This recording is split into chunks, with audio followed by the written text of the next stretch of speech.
Capítulo 9. Se enciende una luz en Suiza.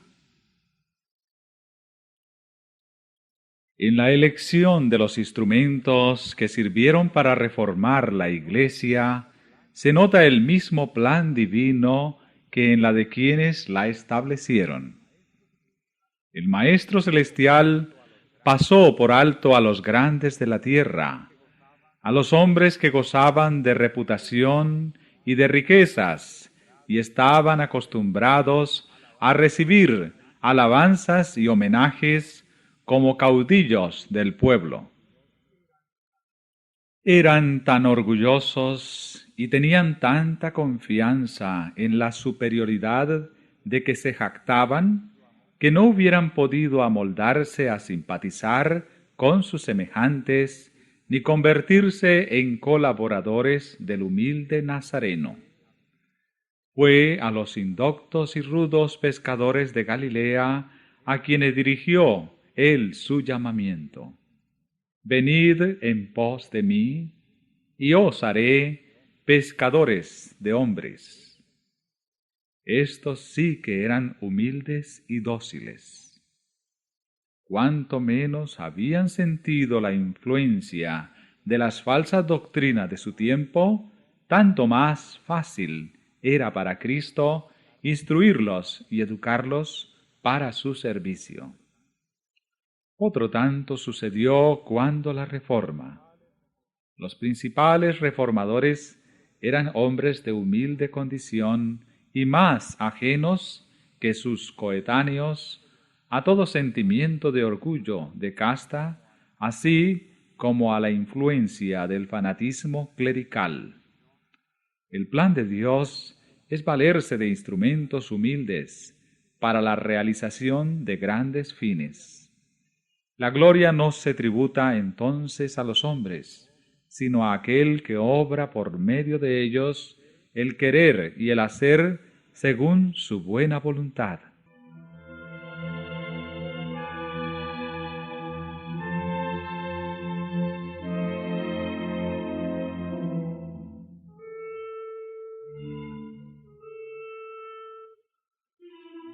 Pocas semanas después que naciera Lutero, en la cabaña de un minero de Sajonia, nació Ulrico Zwinglio, en la choza de un pastor de los Alpes. La circunstancia de que Zwinglio se vio rodeado en su niñez y su primera educación contribuyeron a prepararlo para su futura misión. Criado entre bellezas naturales imponentes, quedó desde temprano impresionado por el sentimiento de la inmensidad, el poder y la majestad de Dios. La historia de las hazañas que tuvieran por teatro sus montes natales inflamó las aspiraciones de su juventud.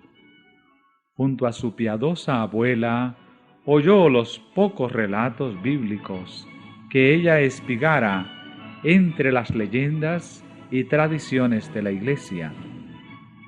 Con verdadero interés oía él hablar de los grandes hechos de los patriarcas y de los profetas, de los pastores que velaban sobre sus ganados en los cerros de Palestina, donde los ángeles les hablaron del niño de Belén y del hombre del Calvario.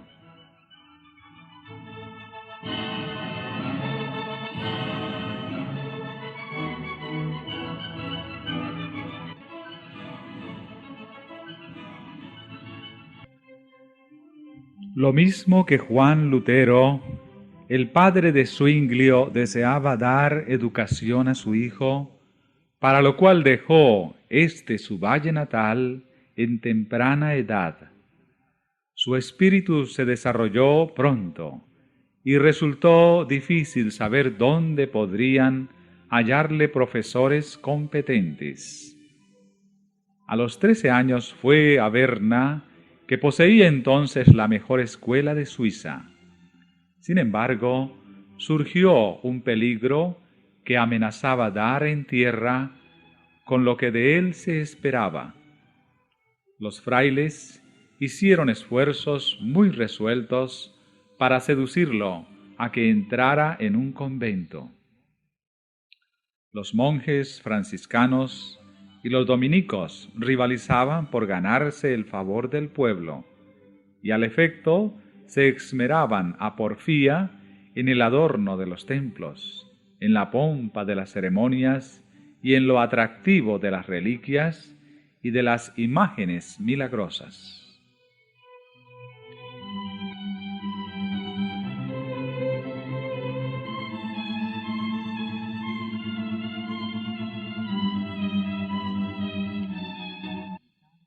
Los dominicanos de Berna vieron que si les fuera posible ganar a un joven de tanto talento, obtendrían ganancias y honra.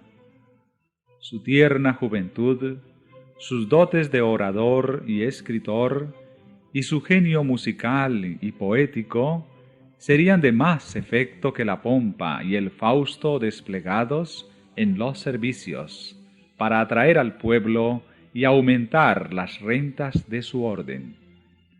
Valiéndose de engaños y lisonjas, intentaron inducir a Zwinglio a que entrara en su convento.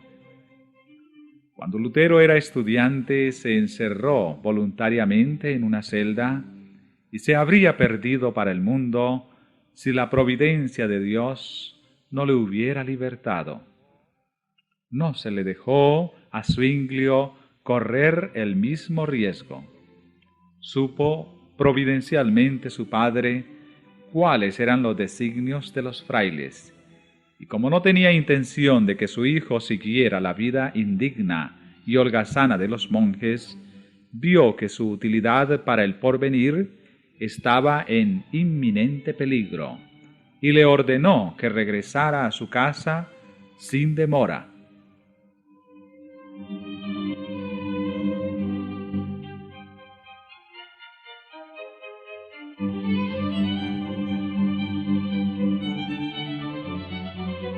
El mandato fue obedecido, pero el joven no podía sentirse contento por mucho tiempo en su valle natal, y pronto volvió a sus estudios, yéndose a establecer después de algún tiempo en Basilea. En esta ciudad fue donde Zwinglio oyó por primera vez el Evangelio de la gracia de Dios. Wittenbach, profesor de idiomas antiguos, había sido llevado en sus estudios del griego y del hebreo al conocimiento de las sagradas escrituras, y por su medio la luz divina esparcía sus rayos en las mentes de los estudiantes que recibían de él enseñanza. Declaraba el catedrático que había una verdad más antigua y de valor infinitamente más grande que las teorías enseñadas por los filósofos y los escolásticos. Esta antigua verdad consistía en que la muerte de Cristo era el único rescate del pecador. Estas palabras fueron para Zwinglio como el primer rayo de luz que alumbra al amanecer.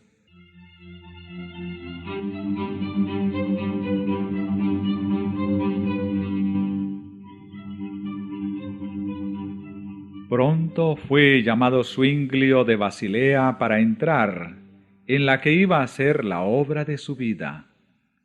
Su primer campo de acción fue una parroquia alpina, no muy distante de su valle natal. Habiendo recibido las órdenes sacerdotales, se aplicó con ardor a investigar la verdad divina, porque estaba bien enterado, dice un reformador de su tiempo, de cuánto deben saber aquellos a quienes les está confiado el cuidado del rebaño del Señor.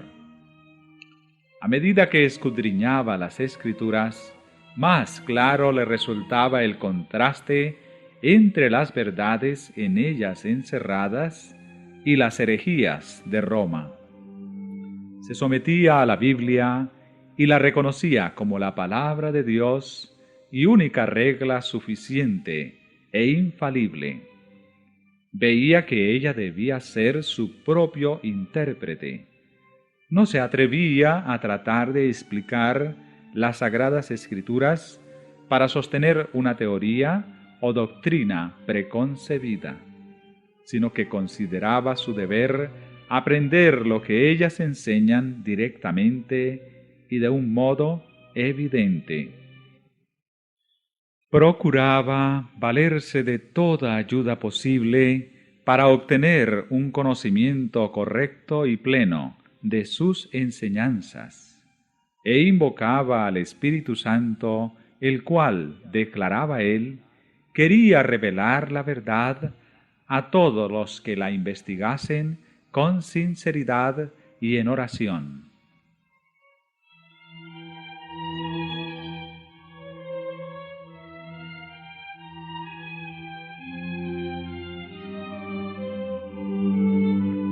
Las Escrituras, decía Zwinglio, vienen de Dios, no del hombre.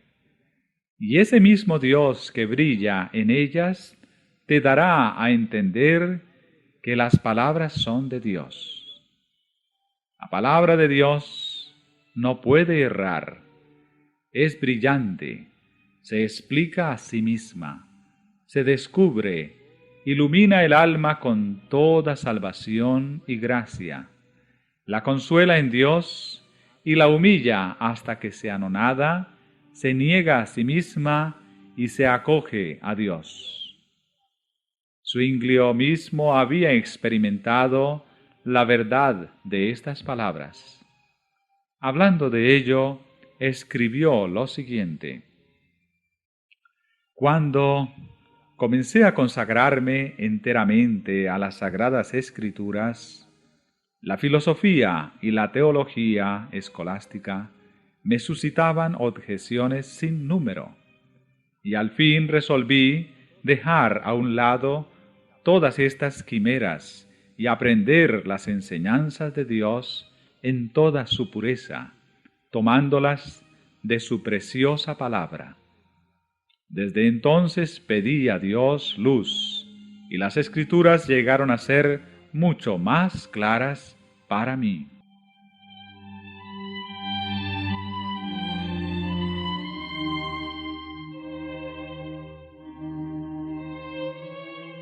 Zwinglio no había recibido de Lutero la doctrina que predicaba, era la doctrina de Cristo. Si Lutero predica a Jesucristo, decía el reformador suizo, hace lo que yo hago. Los que por su medio han llegado al conocimiento de Jesucristo son más que los conducidos por mí. Pero no importa, yo no quiero llevar otro nombre que el de Jesucristo, de quien soy soldado, y no reconozco otro jefe. No he escrito una sola palabra a Lutero, ni Lutero a mí. ¿Y por qué? Pues para que se viese de qué modo el Espíritu de Dios está de acuerdo consigo mismo, ya que, sin acuerdo previo, enseñamos con tanta uniformidad la doctrina de Jesucristo.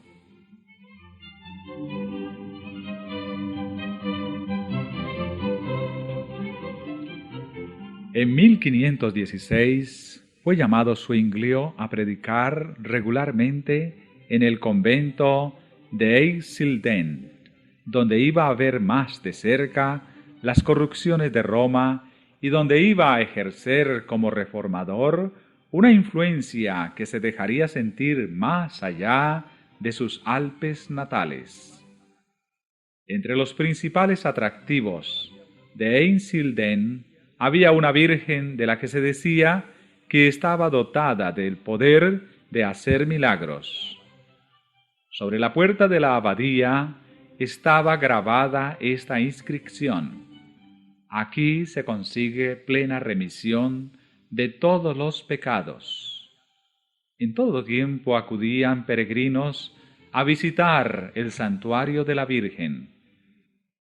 Pero en el día de la gran fiesta anual de su consagración, venían multitudes de toda Suiza y hasta de Francia y Alemania. Zuinglio fue muy afligido al ver estas cosas. Aprovechó la oportunidad para proclamar la libertad por medio del Evangelio a aquellas almas esclavas de la superstición.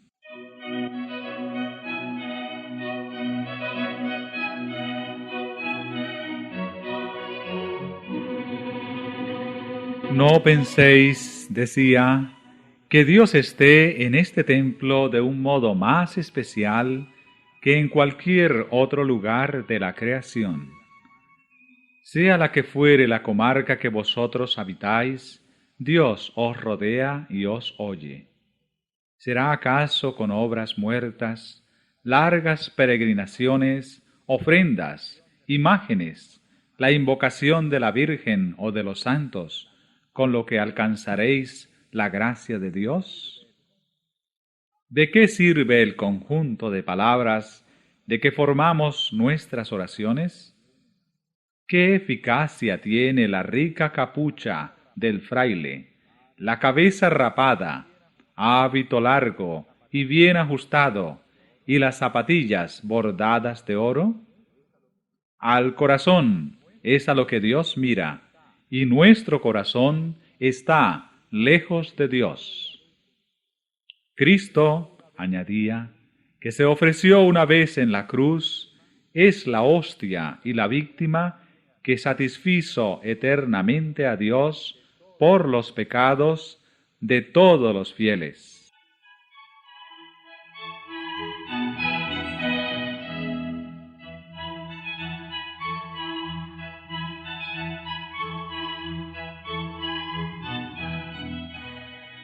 Muchos de los que le oían recibían con desagrado estas enseñanzas. Era para ellos un amargo desengaño saber que su penoso viaje era absolutamente inútil. No podían comprender el perdón que se les ofrecía de gracia por medio de Cristo. Estaban conformes con el antiguo camino del cielo que Roma les había marcado. Rehuían la perplejidad de buscar algo mejor. Era más fácil confiar la salvación de sus almas a los sacerdotes y al Papa que buscar la pureza de corazón.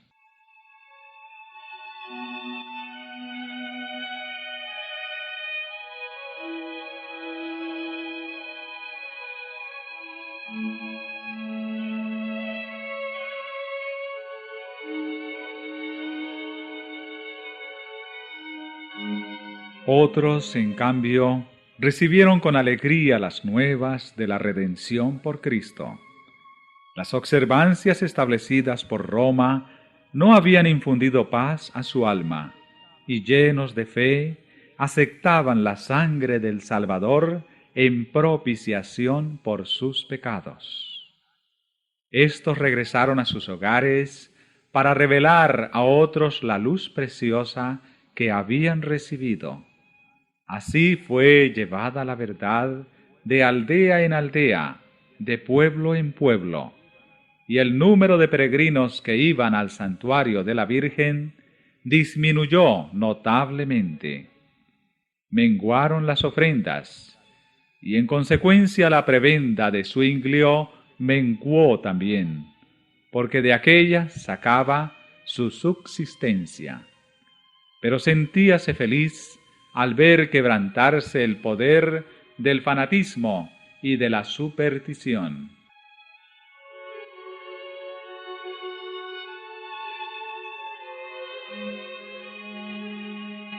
Las autoridades de la Iglesia no ignoraban la obra que Zuinglio estaba realizando, pero en aquel momento no pensaron intervenir. Abrigaban todavía la esperanza de ganarlo para su causa y se esforzaron en conseguirlo por medio de agasajos. Entretanto, la verdad fue ganando terreno y extendiéndose en los corazones del pueblo.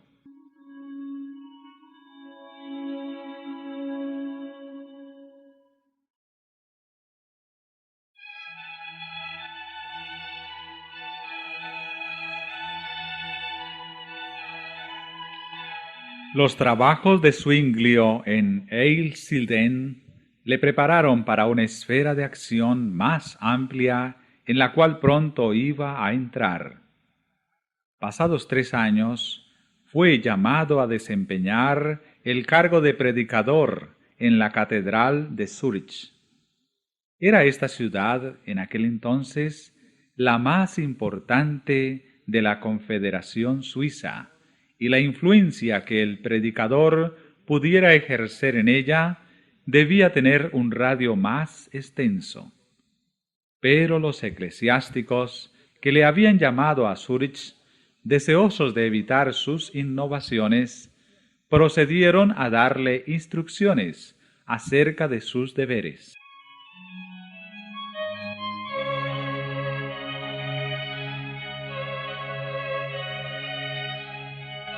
Pondréis todo vuestro cuidado, le dijeron, en recaudar las rentas del cabildo, sin descuidar siquiera las de menor cuantía.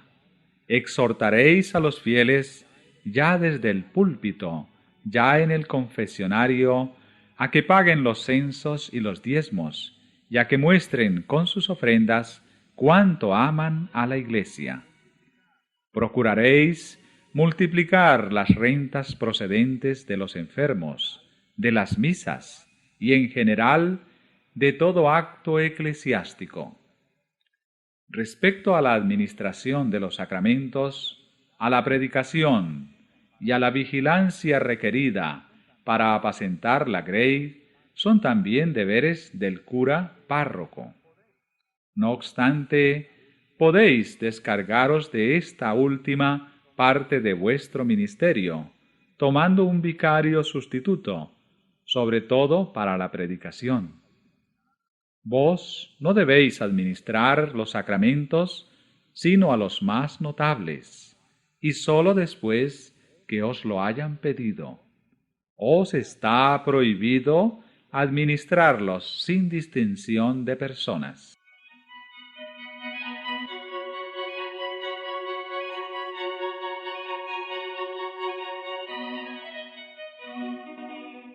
Zwinglio oyó en silencio estas explicaciones y en contestación, después de haber expresado su gratitud por el honor que le habían conferido al haberle llamado a tan importante puesto, procedió a explicar el plan de trabajo que se había propuesto adoptar.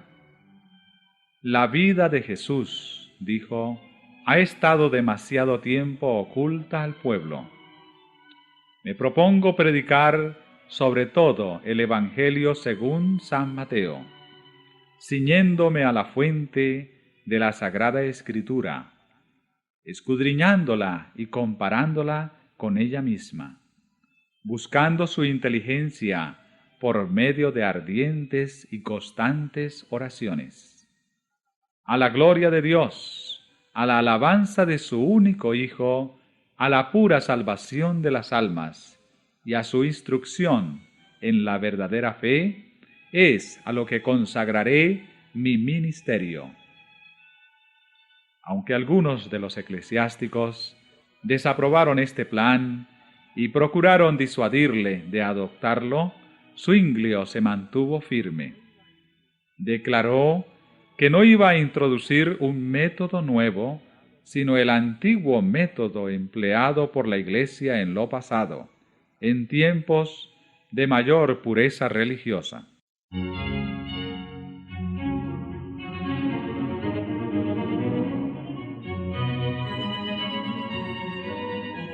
Ya se había despertado el interés de los que escuchaban las verdades que él enseñaba, y el pueblo se reunía en gran número a oír la predicación. Muchos que desde hacía tiempo habían dejado de asistir a los oficios se hallaban ahora entre sus oyentes. Inició Zwinglio su ministerio, abriendo los evangelios y leyendo y explicando a sus oyentes la inspirada narración de la vida, doctrina y muerte de Cristo. En Zúrich, como en Eisleben, presentó la palabra de Dios como la única autoridad infalible y expuso la muerte de Cristo como el solo sacrificio completo. Es a Jesucristo, dijo, a quien deseo conduciros, a Jesucristo, verdadero manantial de salud. En torno del predicador se reunían multitudes de personas de todas las clases sociales, desde los estadistas y los estudiantes hasta los artesanos y los campesinos. Escuchaban sus palabras con el más profundo interés. Él no proclamaba tan solo el ofrecimiento de una salvación gratuita, sino que denunciaba sin temor los males y las corrupciones de la época. Muchos regresaban de la catedral dando alabanzas a Dios. Este, decían, es un predicador de verdad. Él será nuestro Moisés para sacarnos de las tinieblas de Egipto.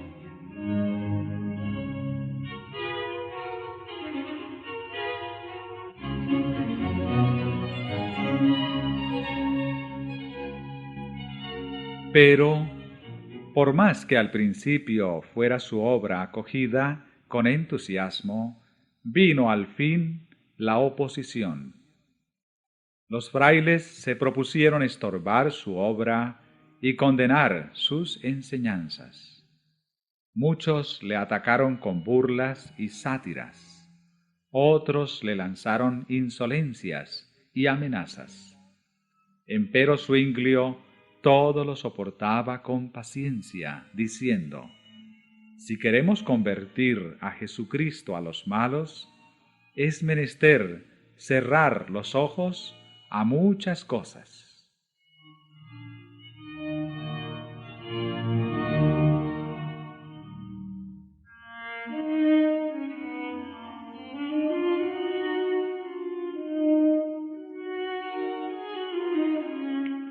Por aquel tiempo, un nuevo agente vino a dar impulso a la obra de la Reforma. Un amigo de ésta mandó a Zúrich a un tal Luciano, que llevaba consigo varios de los escritos de Lutero. Este amigo, residente en Basilea, había pensado que la venta de estos libros sería un poderoso auxiliar para la difusión de la luz. Averiguad, dijo a Zwinglio en una carta, si Luciano posee bastante prudencia y habilidad. Si así es, mandadle de villa en villa, de lugar en lugar, y aun de casa en casa entre los suizos, con los escritos de Lutero, y en particular con la exposición de la oración dominical escrita para los seglares. Cuanto más conocidos sean, tanto más compradores hallarán. De este modo, se esparcieron los rayos de luz.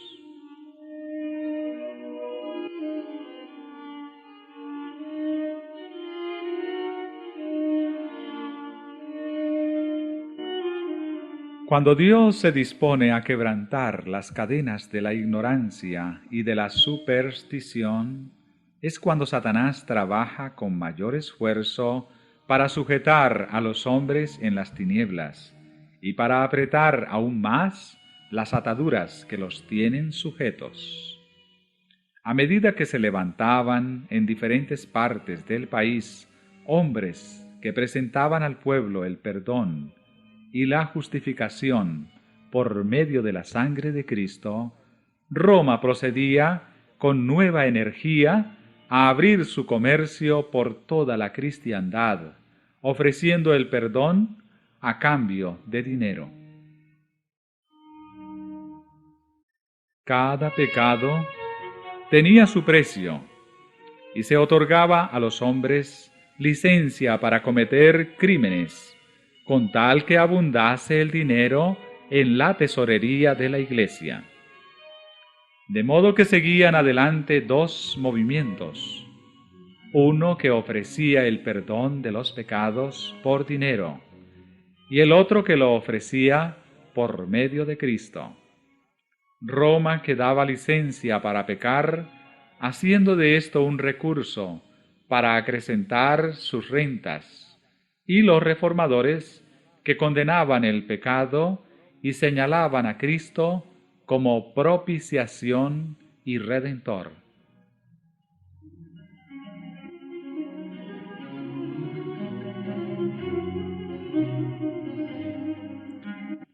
En Alemania, la venta de indulgencias había sido encomendada a los dominicos y eran dirigida por el infame Texel. En Suiza, el tráfico fue puesto en manos de los franciscanos, bajo la dirección de un fraile italiano llamado Sansón. Había prestado éste ya buenos servicios a la Iglesia y reunido en Suiza y Alemania grandes cantidades para el tesoro del Papa.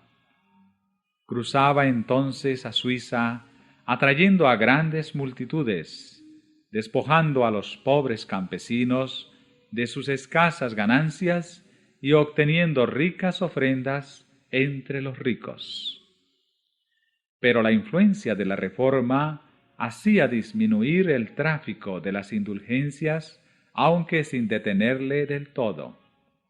Todavía estaba Zuinglio en Eisleben cuando Sansón se presentó con su mercadería en una población vecina. Enterándose de su misión, el reformador trató inmediatamente de oponérsele. No se encontraron frente a frente, pero fue tan completo el éxito de Zuinglio al exponer las pretensiones del fraile que éste se vio obligado a dejar aquel lugar y tomar otro rumbo.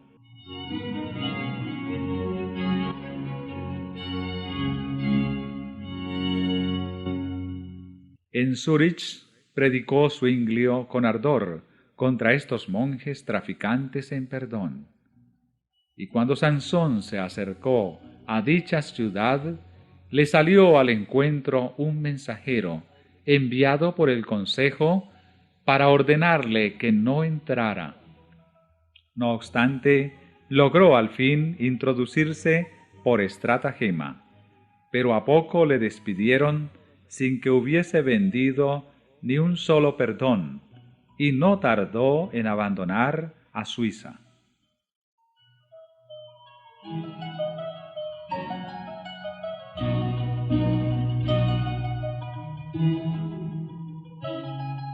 Un fuerte impulso recibió la Reforma con la aparición de la peste o gran mortandad que azotó a Suiza en el año 1519. Al verse los hombres cara a cara con la muerte, se convencían de cuán vanos e inútiles eran los perdones que habían comprado poco antes y ansiaban tener un fundamento más seguro sobre el cual basar su fe. Zuinglio se contagió en Zúrich y se agravó de tal modo que se perdió toda esperanza de salvarle y circuló por muchos lugares el rumor de que había muerto. En aquella hora de prueba, su valor y su esperanza no vacilaron. Miraba con los ojos de la fe hacia la cruz del Calvario y confió en la propiciación absoluta allí alcanzada para perdón de los pecados.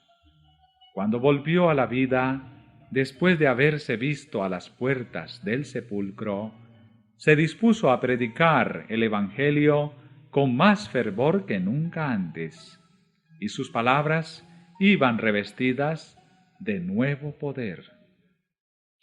El pueblo dio la bienvenida con regocijo a su amado pastor, que volvía de los umbrales de la muerte. Ellos mismos habían tenido que atender a enfermos y moribundos, y reconocían mejor que antes el valor del Evangelio.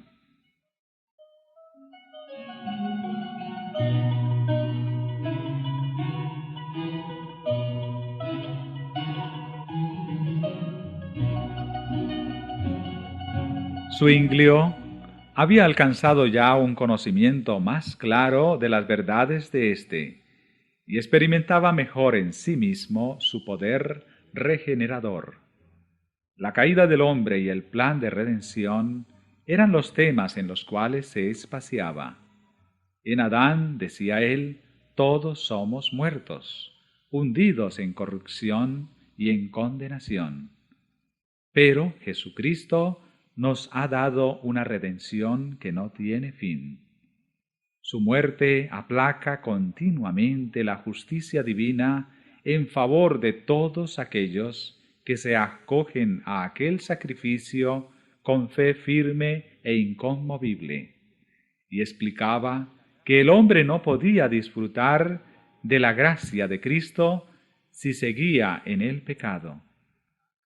Donde se cree en Dios, allí está Dios.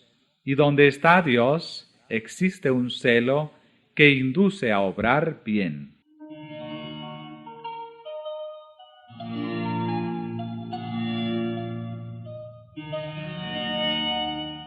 Creció tanto el interés en las predicaciones de Zwinglio que la catedral se llenaba materialmente con las multitudes de oyentes que acudían para oírle. Poco a poco, a medida que podían soportarla, el predicador les exponía la verdad. Cuidaba de no introducir desde el principio puntos que los alarmasen y creasen en ellos prejuicios. Su obra era ganar sus corazones a las enseñanzas de Cristo, enternecerlos con su amor y hacerles tener siempre presente su ejemplo. Y a medida que recibieran los principios del Evangelio, abandonarían inevitablemente sus creencias y prácticas supersticiosas.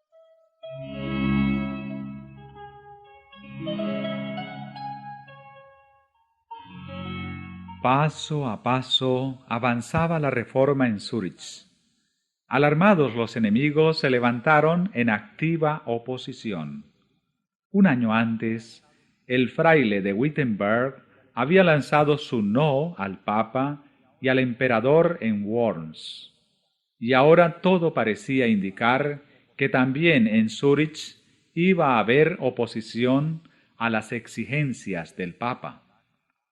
Fueron dirigidos repetidos ataques contra Zwinglio. En los cantones que reconocían al Papa, de vez en cuando algunos discípulos del Evangelio eran entregados a la hoguera, pero esto no bastaba. El que enseñaba la herejía debía ser amordazado. Por lo tanto, el obispo de Constanza envió 3 diputados al Consejo de Zúrich para acusar a Zwinglio de enseñar al pueblo a violar las leyes de la Iglesia, con lo que trastornaba la paz y el buen orden de la sociedad. Insistía él en que si se menospreciaba la suprema autoridad de la Iglesia, vendría como consecuencia una anarquía general. Zwinglio replicó que por 4 años había estado predicando el Evangelio en Zúrich y que la ciudad estaba más tranquila que cualquiera otra ciudad de la Confederación. Preguntó: ¿no es, por tanto, el cristianismo la mejor salvaguardia para la seguridad general?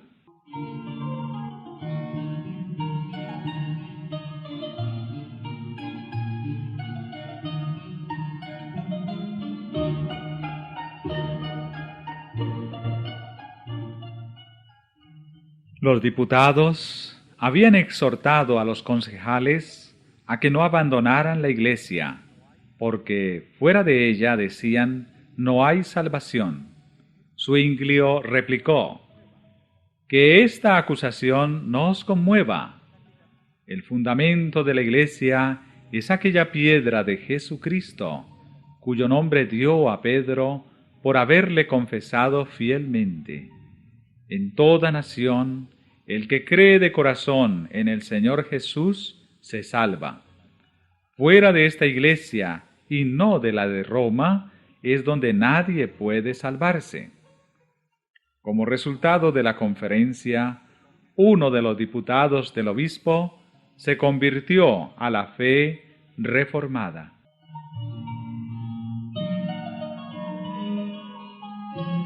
El consejo se abstuvo de proceder contra Zuinglio y Roma se preparó para un nuevo ataque. Cuando el reformador se vio amenazado por los planes de sus enemigos, exclamó: «¡Que vengan contra mí! Yo los temo lo mismo que a un peñasco escarpado teme las olas que se estrellan a sus pies». Los esfuerzos de los eclesiásticos solo sirvieron para adelantar la causa que querían aniquilar. La verdad seguía cundiendo. En Alemania, los adherentes abatidos por la desaparición inexplicable de Lutero cobraron nuevo aliento al notar los progresos del Evangelio en Suiza.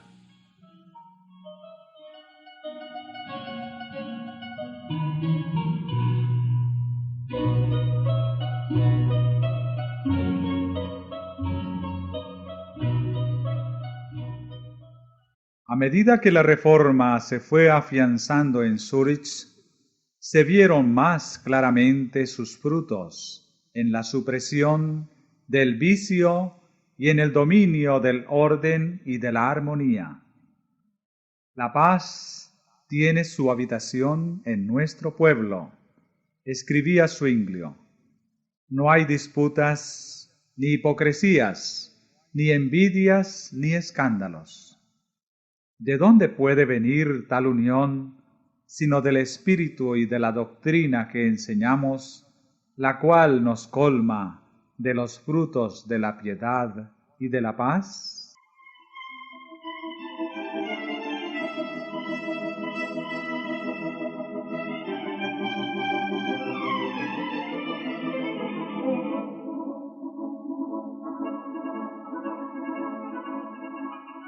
Las victorias obtenidas por la Reforma indujeron a los romanistas a hacer esfuerzos más resueltos para dominarla. Viendo cuán poco habían logrado con la persecución para suprimir la obra de Lutero en Alemania, decidieron atacar a la Reforma con sus mismas armas. Sostendrían una discusión con Zuinglio y, encargándose de los asuntos, se asegurarían el triunfo al elegir no sólo el lugar en que se llevaría a efecto el acto, sino también los jueces que decidirían de parte de quién estaba la verdad. Si lograban por una vez tener a Zuinglio en su poder, tendrían mucho cuidado de que no se les escapase. Una vez acallado el jefe, todo el movimiento sería pronto aplastado. Este plan, por supuesto, se mantuvo en la mayor reserva.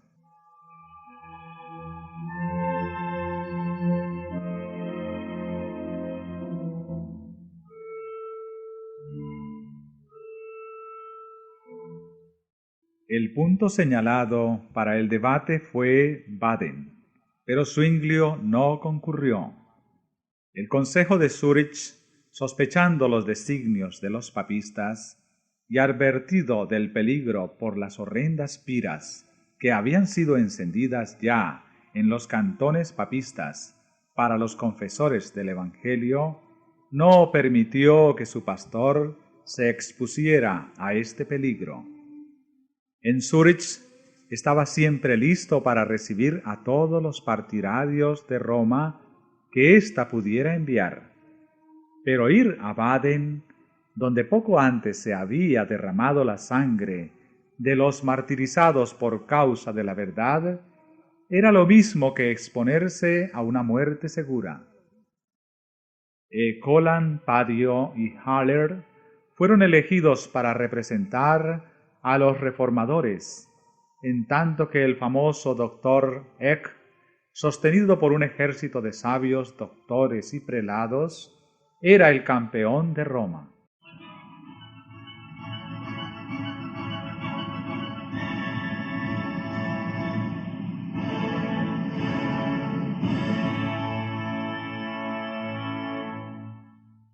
Aunque Zwinglio no estaba presente en aquella conferencia, ejerció su influencia en ella. Los secretarios todos fueron elegidos por los papistas, y a todos los demás se les prohibió que sacasen apuntes so pena de muerte. A pesar de esto, Zwinglio recibía cada día un relato fiel de cuanto se decía en Baden. Un estudiante que asistía al debate escribía todas las tardes cuántos argumentos habían sido presentados, y otros 2 estudiantes se encargaban de llevar a Zwinglio estos papeles, juntamente con cartas de Ecolampadio. El reformador contestaba dando consejos y proponiendo ideas. Escribía sus cartas durante la noche y por la mañana los estudiantes regresaban con ellas a Baden. Para burlar la vigilancia de la guardia en las puertas de la ciudad, estos mensajeros llevaban en la cabeza sendos canastos con aves de corral, de modo que se les dejaba entrar sin inconveniente alguno.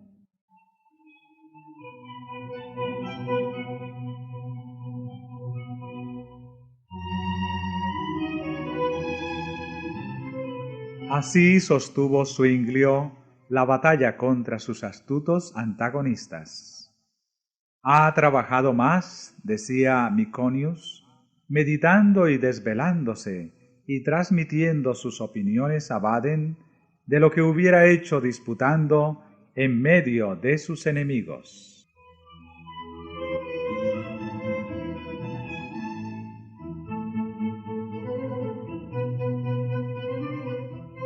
Los romanistas, engreídos con el triunfo que esperaban por anticipado, habían llegado a Baden luciendo sus más ricas vestiduras y brillantes joyas. Se regalaban a cuerpo de rey, cubrían sus mesas con las viandas más preciadas y delicadas y con los vinos más selectos. Aliviaban la carga de sus obligaciones eclesiásticas con banqueteos y regocijos. Los reformadores presentaban un pronunciado contraste, y el pueblo los miraba casi como una compañía de pordioseros, cuyas comidas frugales los detenían muy poco frente a la mesa. El mesonero de Ecolampadio, que tenía ocasión de espiarlo en su habitación, le veía siempre ocupado en el estudio o en la oración, y declaró admirado que el hereje era muy piadoso.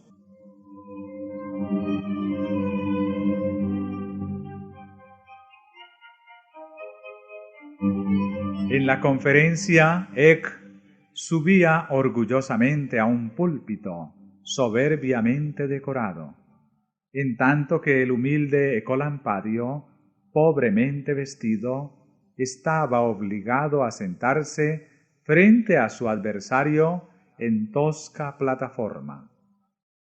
La voz estentórea de aquel y la seguridad de que se sentía poseído nunca le abandonaron. Su celo era estimulado tanto por la esperanza del oro como por la de la fama, porque el defensor de la fe iba a ser recompensado con una hermosa cantidad. A falta de mejores argumentos, recurría a insultos y aún blasfemias.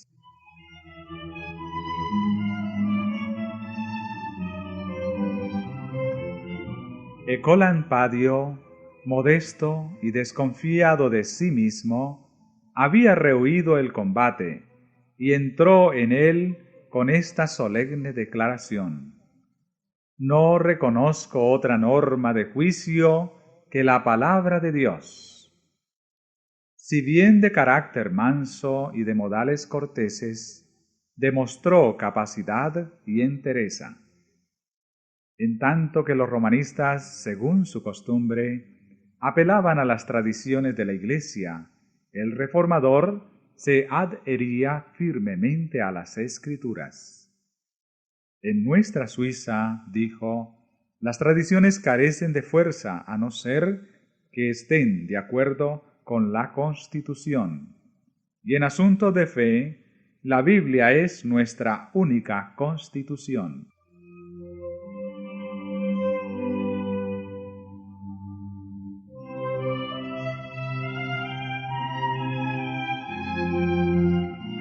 El contraste entre ambos contendientes no dejó de tener su efecto.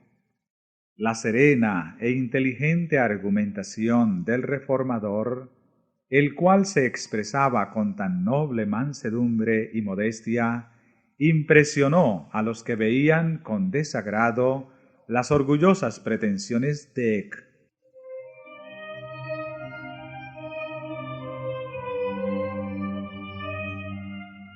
El debate se prolongó durante 18 días. Al terminarlo, los papistas cantaron victoria con gran confianza, y la Dieta declaró vencidos a los reformadores y todos ellos, con Zwinglio, su jefe, separados de la Iglesia. Pero los resultados de esta conferencia revelaron de qué parte estuvo el triunfo. El debate tuvo por consecuencia un gran impulso de la causa protestante, y no mucho después, las importantes ciudades de Berna y Basilea se declararon en favor de la Reforma.